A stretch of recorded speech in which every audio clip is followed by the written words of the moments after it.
You have to believe in yourself. You have to believe in your ability. You're capable of anything. You can achieve any dream. Please don't limit yourself. Don't live your life limited. It's not all sadness and misery. Life's a challenge, but you will succeed. Take control of how you feel in every circumstance. Work on yourself daily. Your story's far from done. The best is yet to come. To achieve, you must believe. You can live out all your dreams. Persevere, you'll make it through. What you need is all in you. When you believe, you will achieve.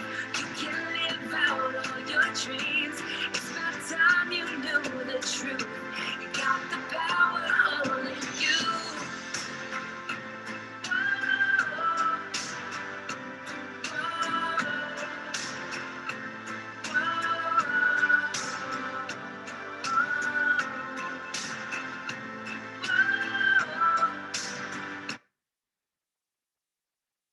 Good afternoon and welcome to Let's Talk Hope. I'm so thrilled to be here, a part of this amazing conference and initiative to support mental health across this beautiful country of ours as well as globally. And today I'm going to share a little bit about myself, so I'll pull back and unveil my own cloak so you get to know me a little better and share a little bit about how we can mine for hope by accessing the resources of our mind and what really empowers us to live our life to its fullest and to be able to live our life from a place of calling, personal calling and meaning.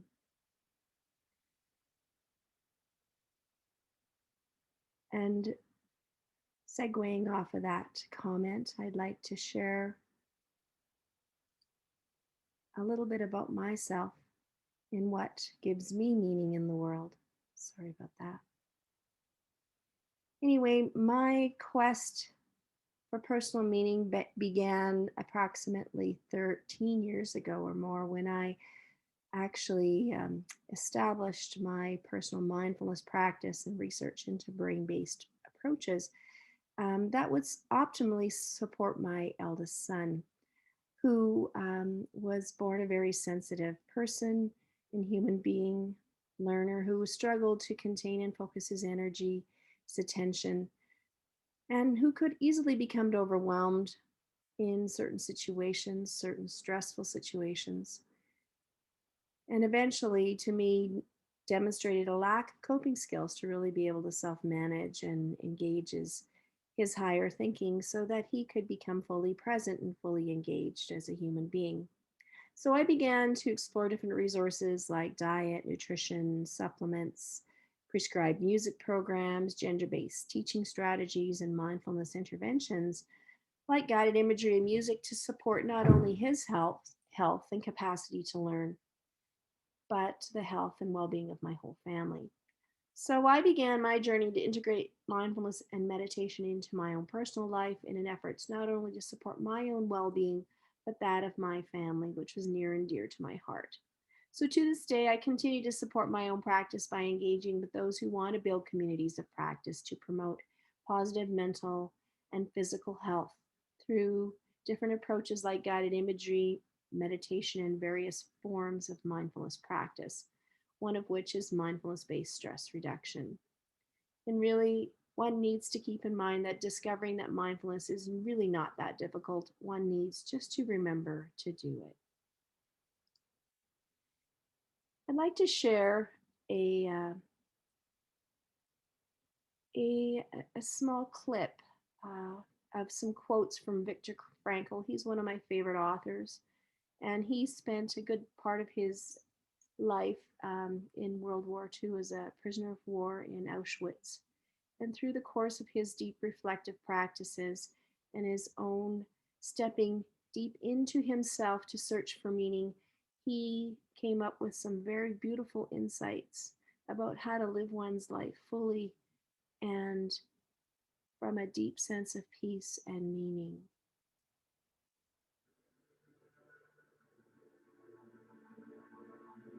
When we are no longer able to change a situation, we are challenged to change ourselves. Everything can be taken from a man but one thing, the last of the human freedoms, to choose one's attitude in any given set of circumstances, to choose one's own way.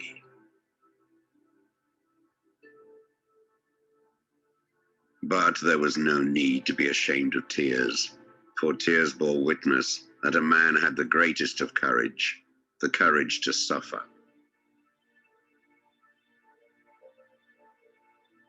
Man is that being who invented the gas chambers of Auschwitz. However, he is also that being who entered those chambers upright with the Lord's Prayer or the Shema Israel on his lips.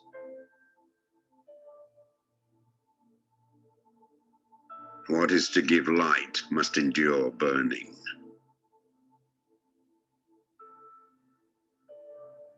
When I was taken to the concentration camp of Auschwitz, a manuscript of mine, ready for publication, was confiscated. Certainly, my deep desire to write this manuscript anew helped me to survive the rigors of the camps I was in. In some ways, suffering ceases to be suffering at the moment it finds a meaning. Life is never made unbearable by circumstances, only by lack of meaning and purpose.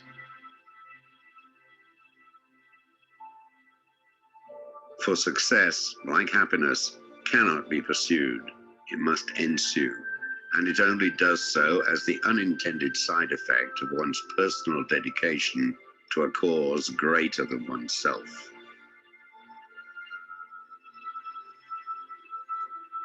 So live as if you were living already for the second time, and as if you had acted the first time as wrongly as you are about to act now.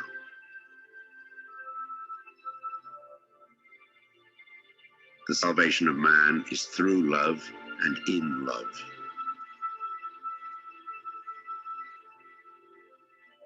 No man should judge unless he asks himself in absolute honesty whether, in a similar situation, he might not have done the same thing. Ultimately, man should not ask what the meaning of his life is, but rather must recognize that it is he who is asked. In a word, each man is questioned by life, and he can only answer to life by answering for his own life. To life, he can only respond by being responsible.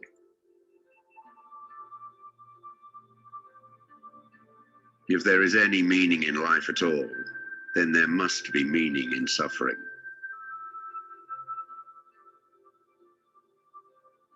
Everyone has his own specific vocation or mission in life.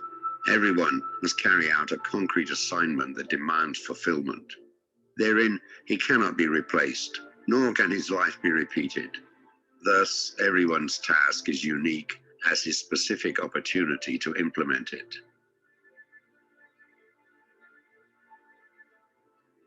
The more one forgets himself by giving himself to a cause to serve or another person to love, the more human he is, and the more he actualizes himself.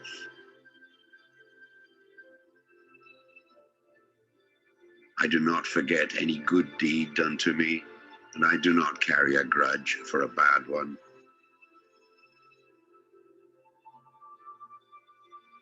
A human being is a deciding being.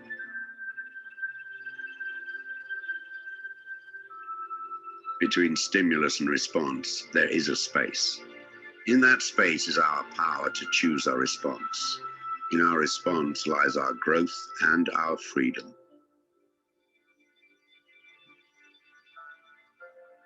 For the world is in a bad state, but everything will become still worse unless each of us does his best.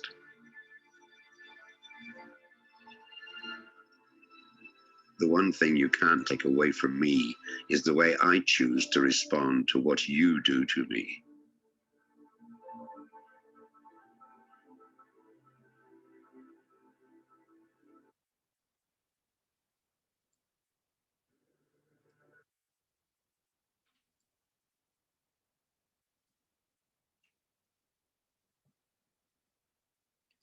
So that being said, and I think it's a beautiful illustration of the power of the mind to be able to shift our attitude and our way of responding and being in the world.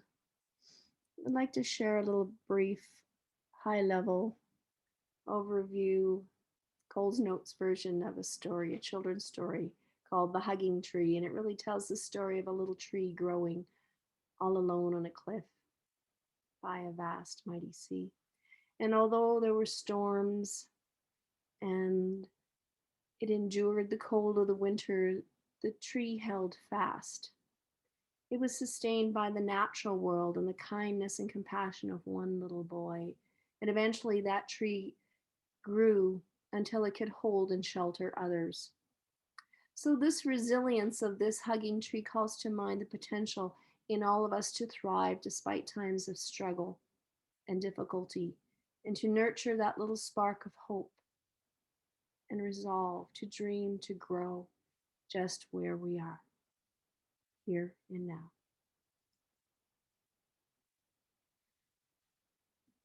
And in this day and age, we do indeed live in a very stressful world and climate. So that begs one to ask the question, how do we navigate in this stressful world we are living in right here and now?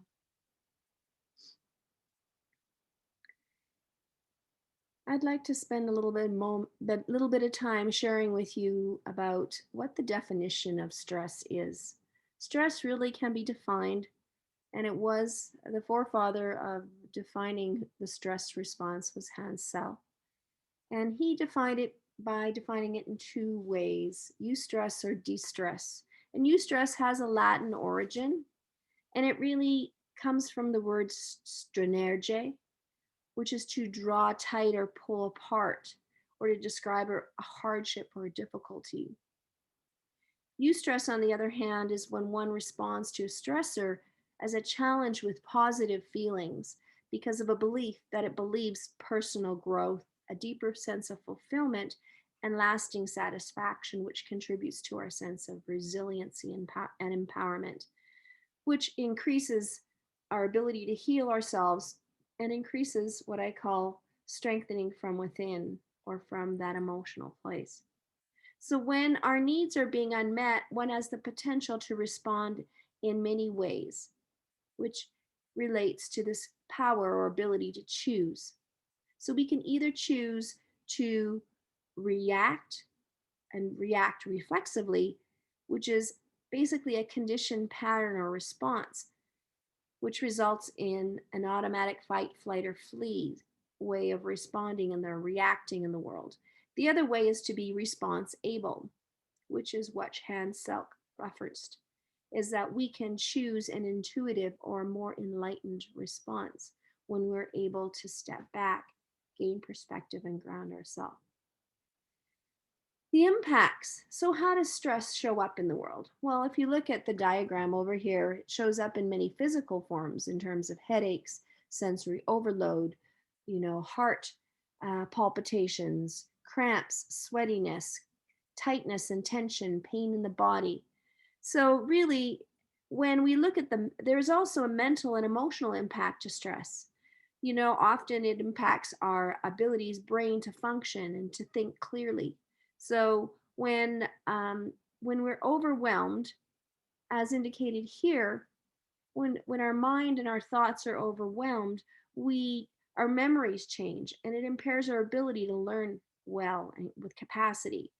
It also triggers our emotional overwhelm response and this ability to engage in the monkey mind or mental chatter and get caught up in the mind versus stepping into the body's wisdom and the innate ways that our heart also informs us. Finally, there is also an impact to the limbic system and the amygdala, where there is an overstimulation that can impact our emotions, our behavioral responses, our memory, and even our ability to sense in the world through the five senses. This all resides in the area and the part of the brain known as the limbic system. Finally, there is an autonomic nervous activation, which also controls the release of hormones and our metabolic rate. So it either will drive the metabolic rate up or slow it right down, depending on your predisposition. Finally, like I said, there is physical impacts. Not only does it increase and contribute to increases in our blood pressure, our heart rate, the release of stress hormones like endorphins, cortisol, adrenaline, increases our blood sugar rate, our ability to metabolize and can slow insulin production. It decreases our blood circulation and impacts our ability to digest effectively. Stress also decreases our growth and our sex hormones and also can contribute to immune system deficiencies and suppression, as well as increasing thickness and stickiness of the blood and capillaries, which can contribute, of course, to stroke and heart attack. So really, stress is contributes to some of the seeds of illness for sure, and it exacerbates things that may already be present or predisposed. So if we have heart disease, we may be triggering heart disease in our family and in ourselves, from our family of origin, of course. We will trigger elevated rates of anxiety, addictions response in our efforts to self-medicate. We also, the rates of diabetes are impacted through stress, gastrointestinal problems, infections, heart attacks. So all of these things are exacerbated and accelerated by our stress response in the body.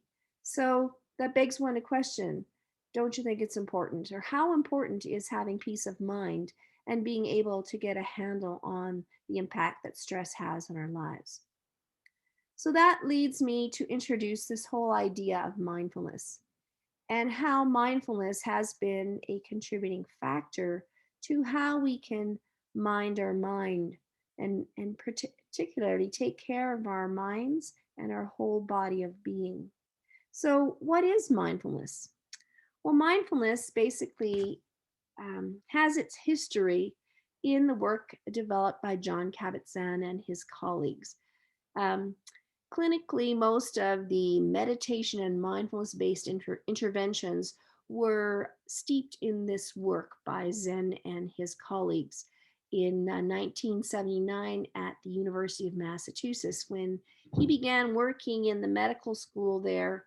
And mindfulness based stress reduction surfaced as a means to tackle some of the debilitating ambulatory patients that John Kabat-Zinn and his colleagues were treating relative to chronic pain.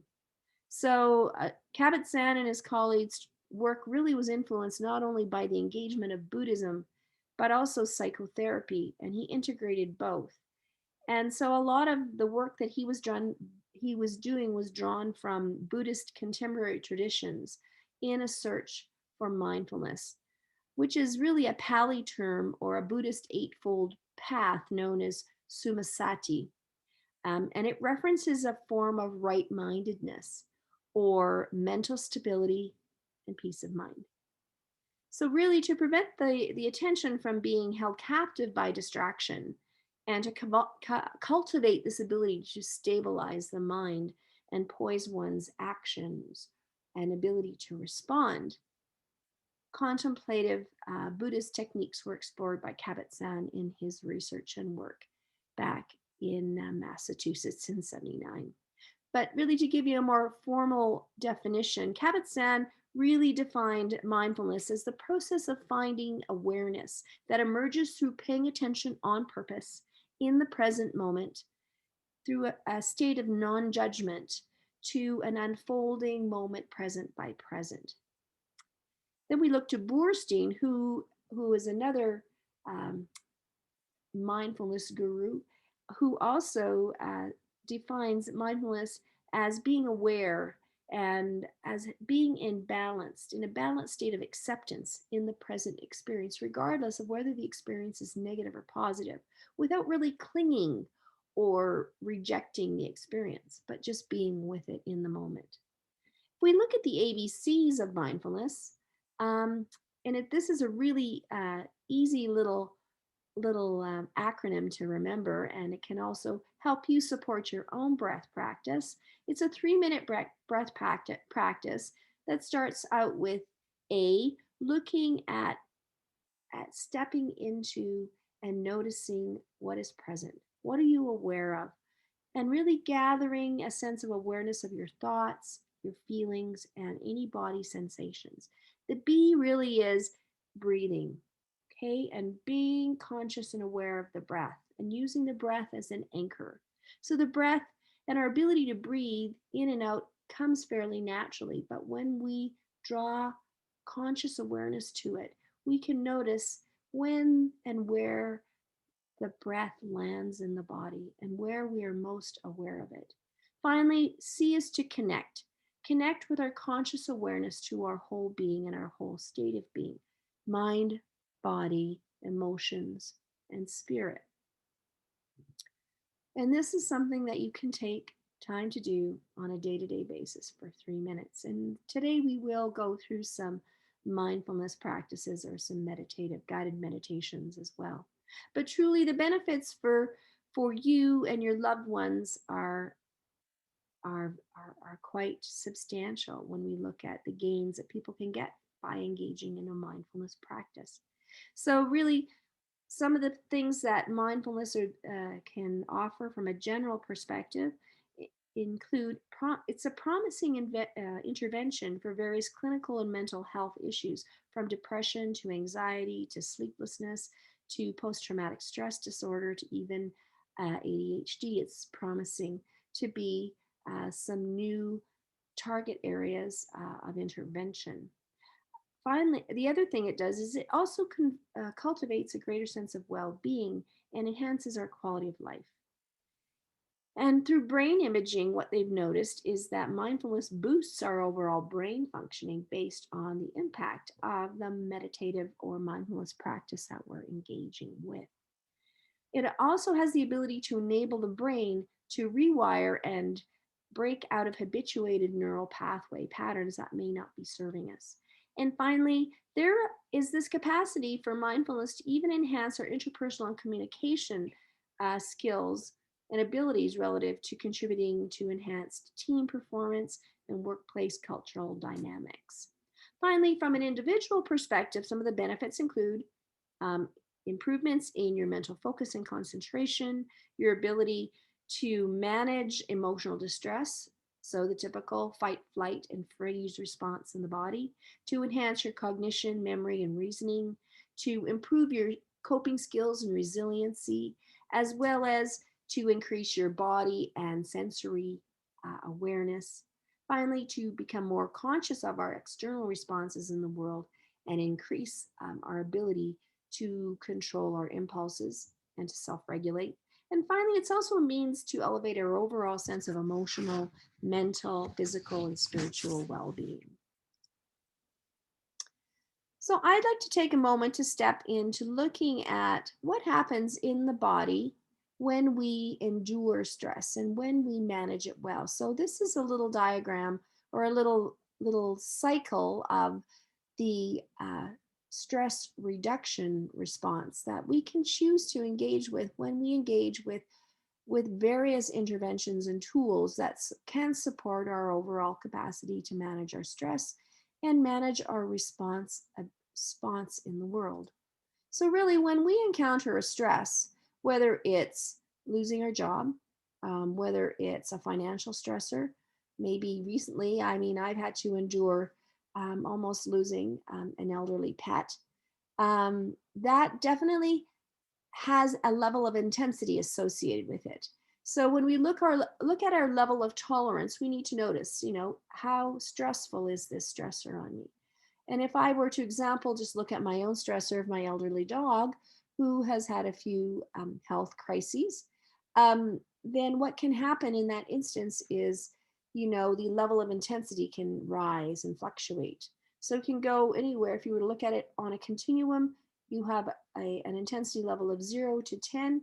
Right now, I would say my stress level with my dog is probably around, I don't know, a 5, 6. It fluctuates. But I'm aware that I get stressed. I'm aware that, okay, all of a sudden I can't sleep maybe as well, or I notice more tension in my body, or notice a more ability to want to be easily distracted. So when I notice these things, then there becomes a point where I can become mindful and conscious of how I'm going to choose to this activation of stress, and how I'm going to manage or self-regulate that intensity, and what sorts of choices do I have to help me perhaps bring my stress levels down. So through intentional attention, I can intentionally choose how I'm going to respond, how I'm going to think, and potentially even how I'm going to feel in any one moment. But sometimes it takes a moment of being able to step back and to really tap into that resource bucket. So we can actually make a conscious choice at this point of intentional attention to move from a place of reactivity to conscious choice around how I'm going to choose to any one stressor.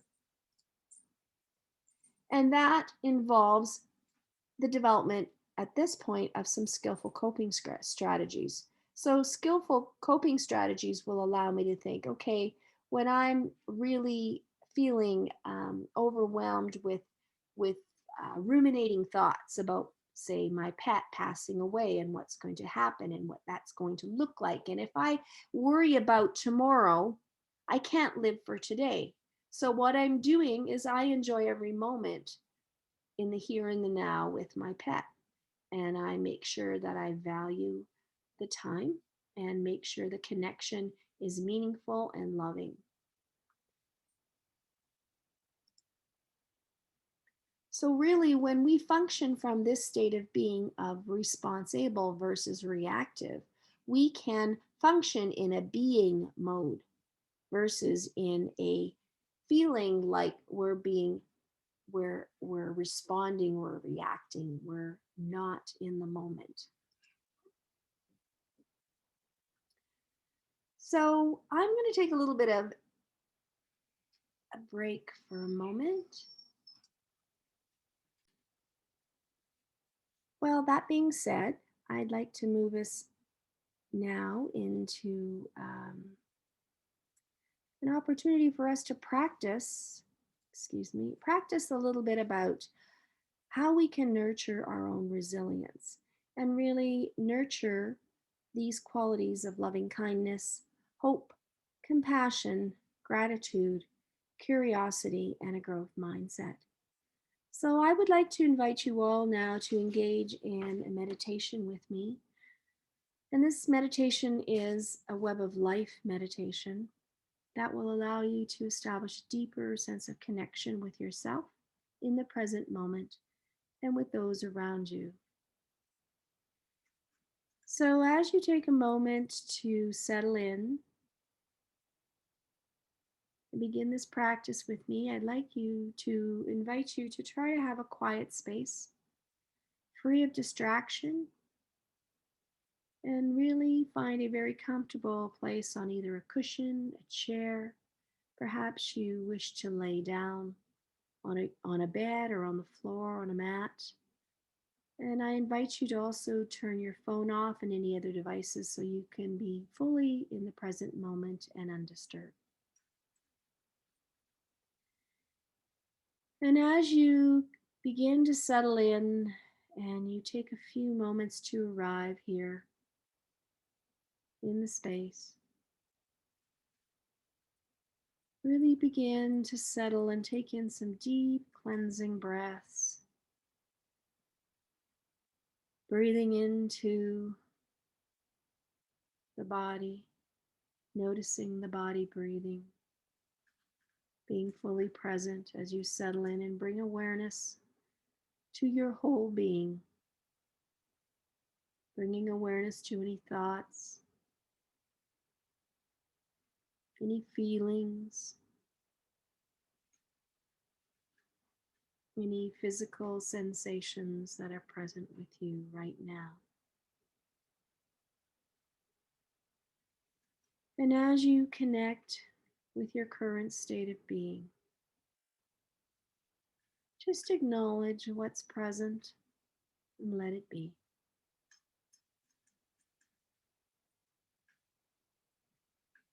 And as you continue to connect with your current state of being,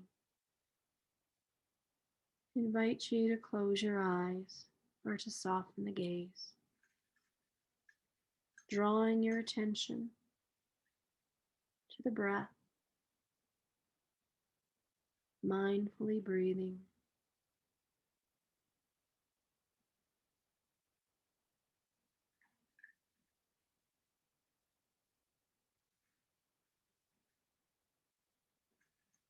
Being aware of the breath, and wherever the breath settles in your body of being,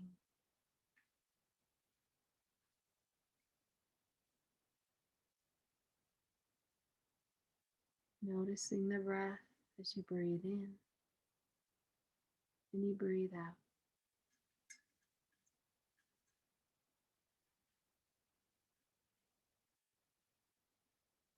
Just breathe in and out normally and naturally.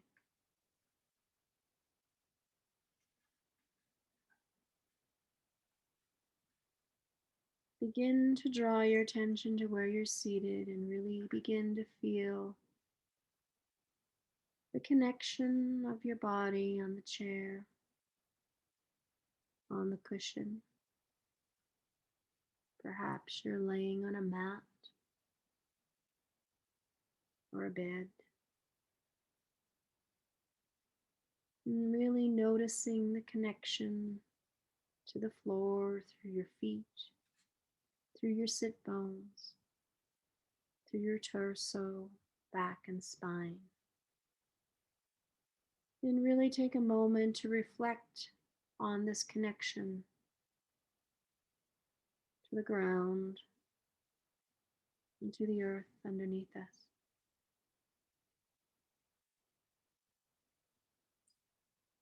Allow your awareness to expand beyond the floor and beyond the base of the building and to include the earth underneath you. And really feel and sense into being held by this earth, rooted and grounded into the earth, allowing yourself to be held and supported deep within the earth. You're in a safe space and you can breathe in and out with ease, with comfort, with connection to self and to the earth. Feel how the earth rises up and holds and embraces you. There's nothing more you need to do. Nowhere you have to go. And no one you have to be. Just be held here in the heart of kindness and letting be.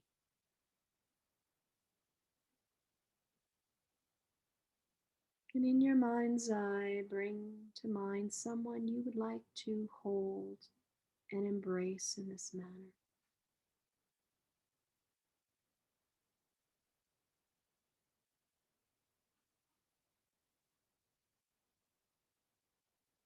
Reflect on the loved ones being held in the same way, with safety, comfort, ease of body and mind. Notice how the earth holds all beings. Beings, whether they are near or far, strangers, challenging beings. Notice how the earth holds all beings with no bias, no discrimination, no separation.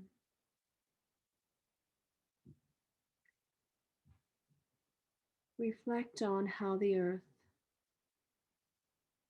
has and holds space for all beings.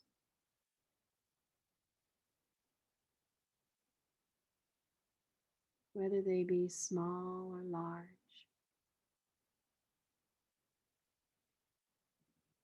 Notice how the earth does not exist in a vacuum, and it's connected to a larger system in a vast universe.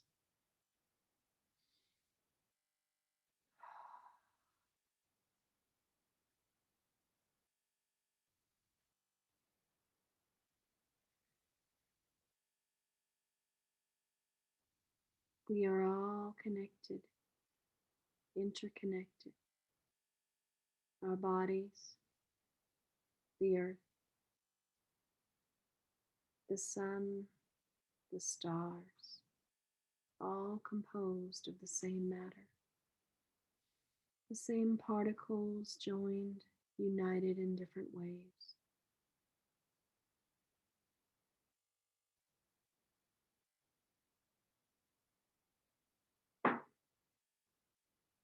Embrace and feel this sense of deep connection and interconnection, that we are all made of stardust.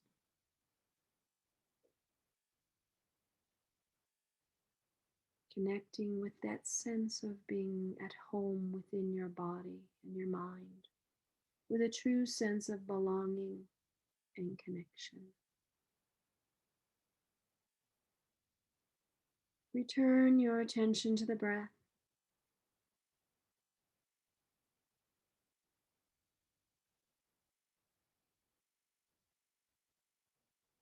Connecting with the breath as you breathe in and you breathe out. Feeling the grace of the universe. No isolation, no separation. Resonating with this sense of deep connection and interconnection, being at home in your being.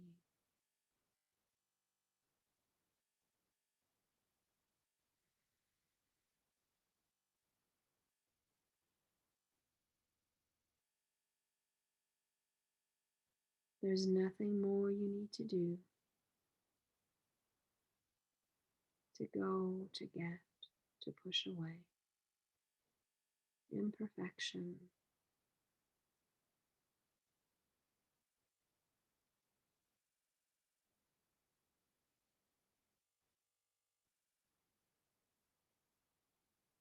As is perfection. So imperfectly, be perfect as you are. Resting in the heart of the universe. May all beings here and everywhere dwell in deep peace.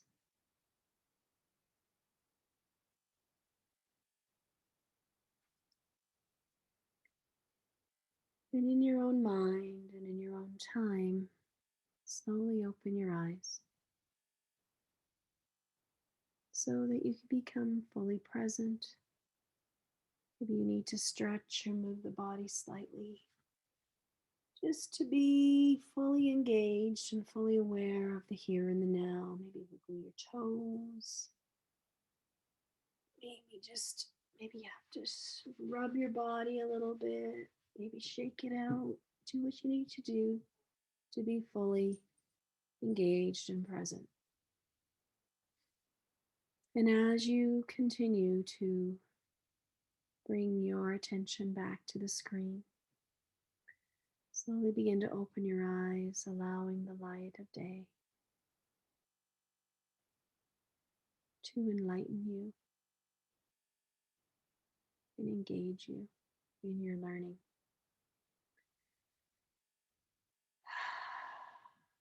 So, as we begin to move into the final half of today's presentation, I'd like to bring your attention to other ways that you can nurture your own resilience and heal ourselves from the inside out.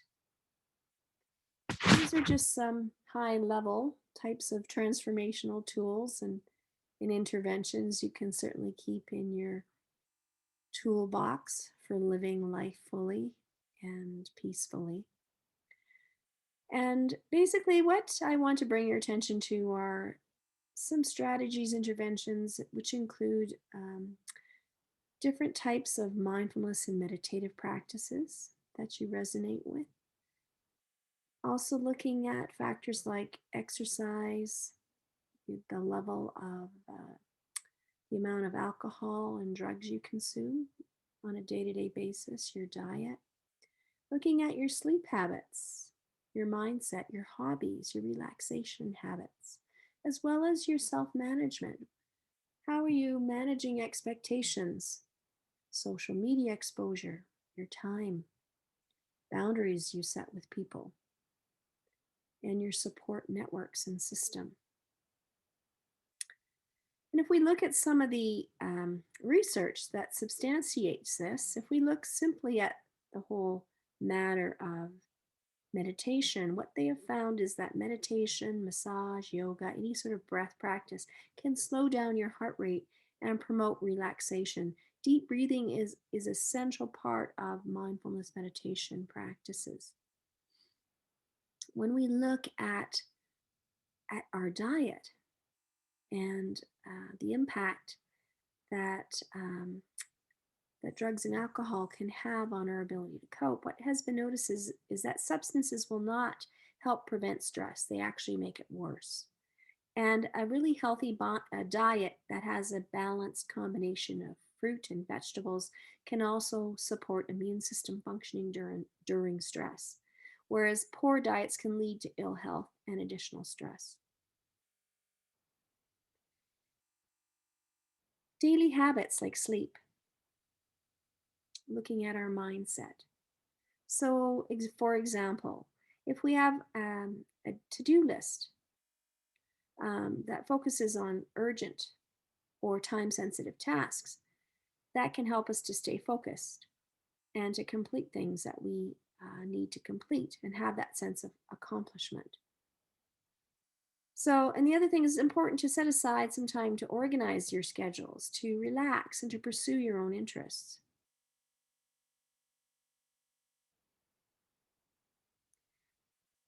Whether your interests be things from reading to walking, making time to be in nature, music. For me, I engage in music on a day to day basis. I engage with mindfulness. I love to do yoga.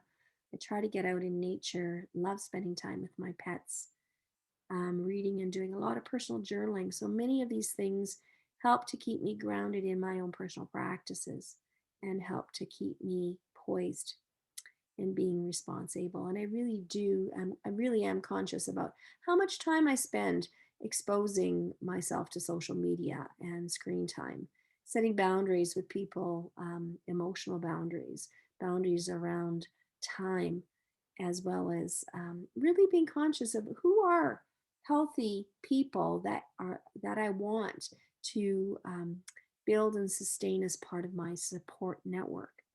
What they've noticed is that when you share feelings and concerns with that support network, whether it be family, friends, or colleagues, this really helps to support your own healthy expression and reduces isolation. And surprisingly enough, others may offer unexpected, workable kind of solutions, ideas, and perspectives that we've never really thought about.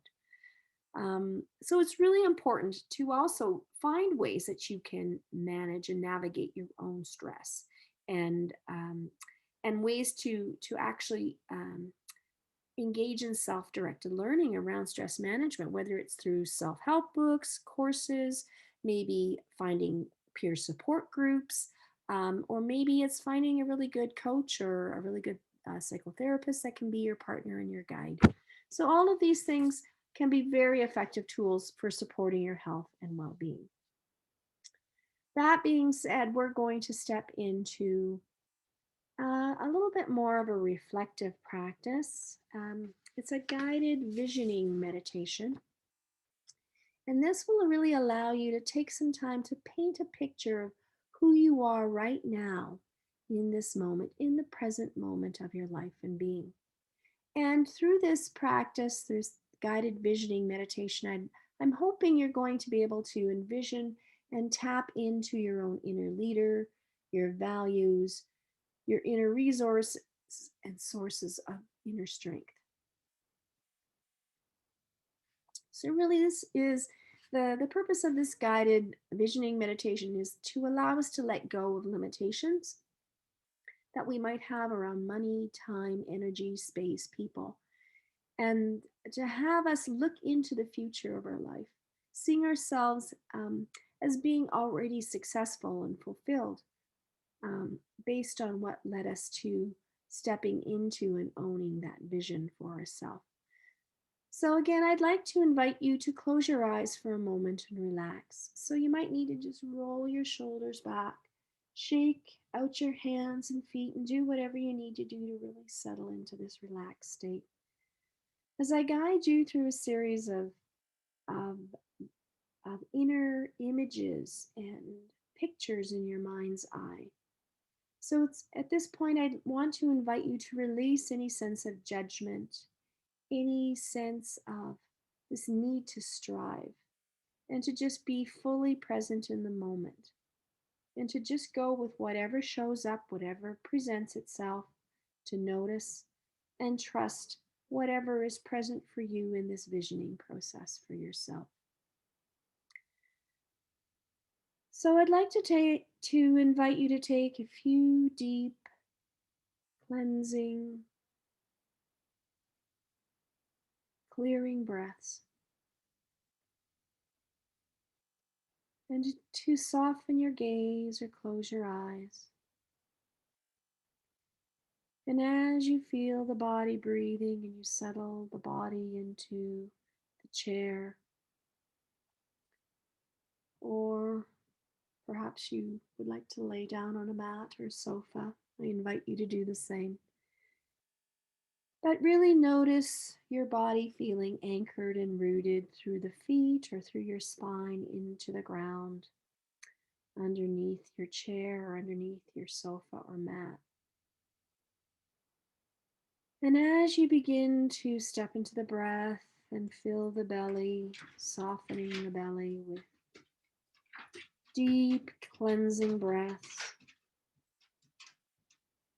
noticing the abdominal walls as they begin to expand and to contract.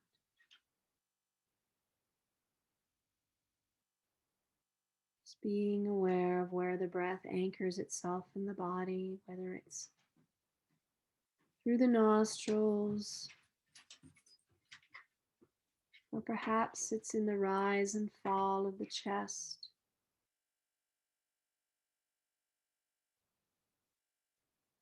In the chest cavity. Or perhaps you're noticing the breath as it begins to expand and contract.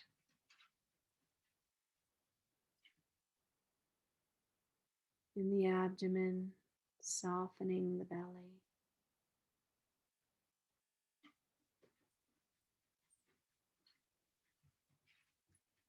Noticing the breath as it begins to fill all the spaces and places of your chest and the core of your being. And as you continue to connect with breath,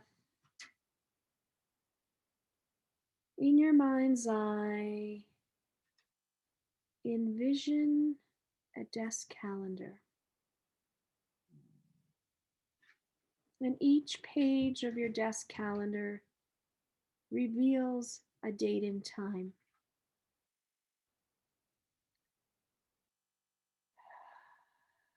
And on the desk calendar, envision today's date, January 28th,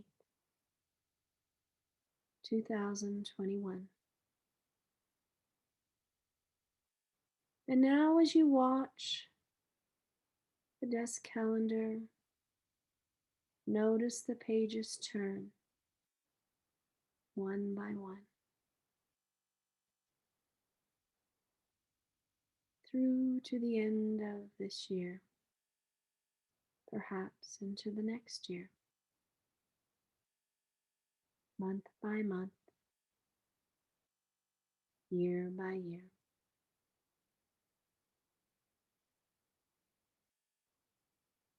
Month by month, year by year, until we arrive 3 years from today.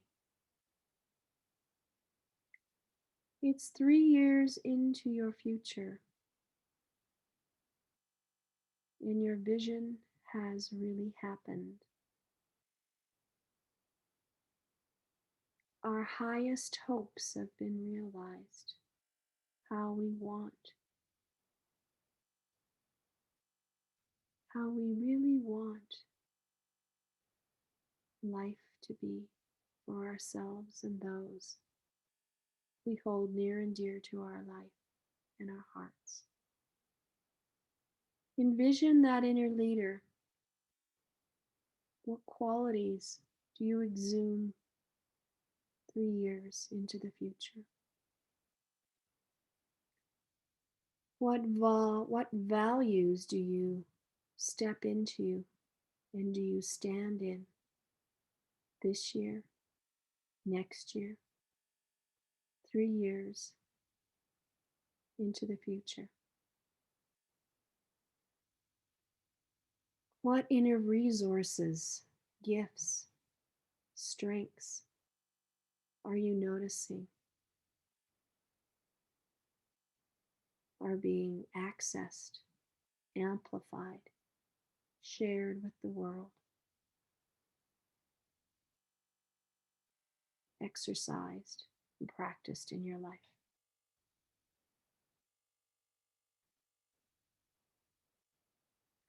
And as you continue to step out into your future, allow the music to join in and step with you.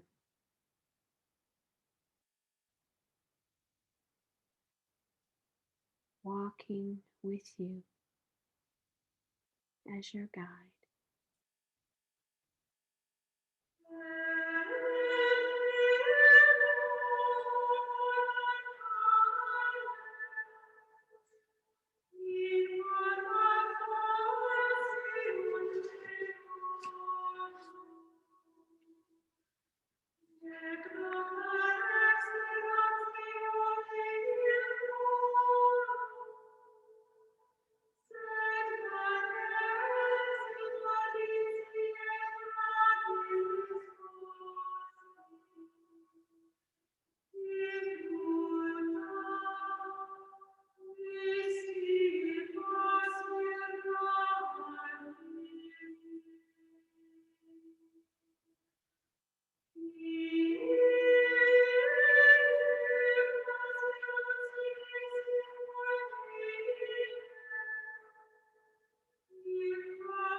And in your own time and in your own place, just take a moment to become aware of what revealed itself to you. What did you envision for yourself? Pay attention to any images, any qualities, any insights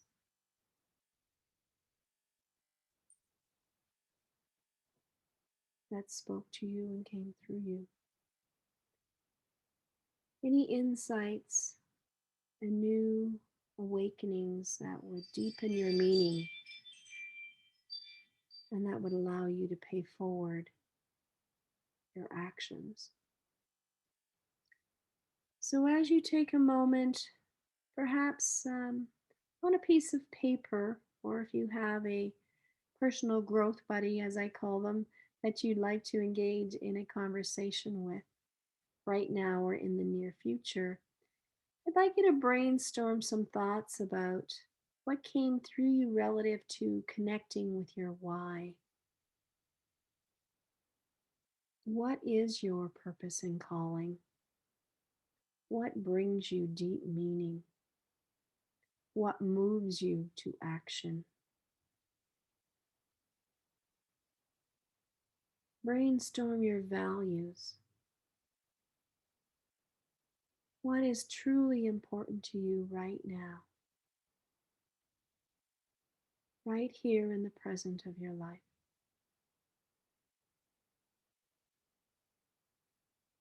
And really take a moment to brainstorm and write down those values and how they fit with this sense of purpose and with your personal why. And as you take a moment to brainstorm that, you may want to set that aside and then come back to it. And in a couple days, really spend some time brainstorming around how you're going to pay forward this sense of meaning, your why into action. So, how are your values falling into your own personal vision, mission, and goals for yourself in your life? How is your why being fulfilled in your role as a servant leader to make a difference and to potentially model and be the change the world needs to be in the world, starting with yourself in your own life and in the lives of those who are truly important to you. And I do invite you to engage in this reflective practice over the next couple weeks to really explore what are the ways you intend to deepen your meaning and forward your action by paying it forward.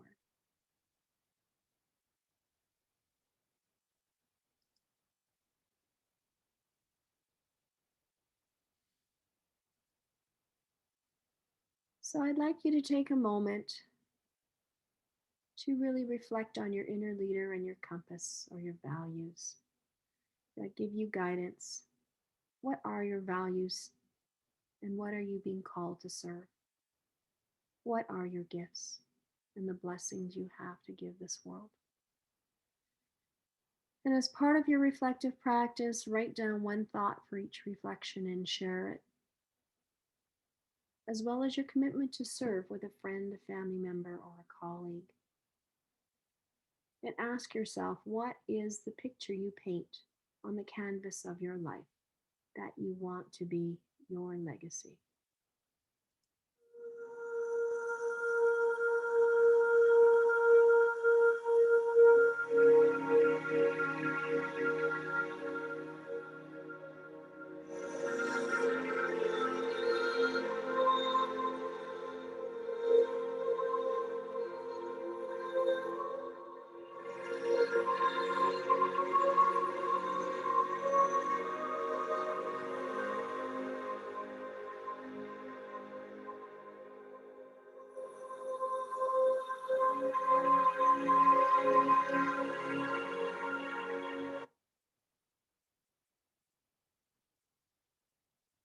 And last but certainly not least, I want to extend latitudes of gratitude to Wellness Innovate, the National Hope Movement, Bell Canada, Connie Jacob, and Abe crown, as well as to all of you for showing up and being fully present so that you could truly explore how you can mine for hope in your own life by looking at your attitude around gratitude, as well as looking at your own practices, your own mindfulness practices and reflective practices that focus on supporting qualities of compassion, loving kindness, acceptance, non-judgment. I am truly grateful for being here today and for all the wonderful opportunities I've had to meet so many enlightened and beautiful souls who are making a difference on the planet today and are instilling this sense of hope for today and tomorrow. So let us be grateful to people who make us happy. They are the charming, the gardeners who make our souls blossom. I hope you find your light, and I hope you find and surround yourself with those gardeners that support you on your journey to make your soul blossom and for you to grow into a fully enlightened and actualized human being. Thank you for your time. May peace be with you. Can you hear the prayer of the children on bended knee in the shadow of an unknown empty hours with no more tears to cry, turning heavenward toward the light. Cry, who will help me to see the morning light of one more day? But if I should die before I wake, I pray my soul to take. Can you feel the hearts of the children aching for hope, for something of their very own, reaching hands with nothing to hold on to but hope for a better day?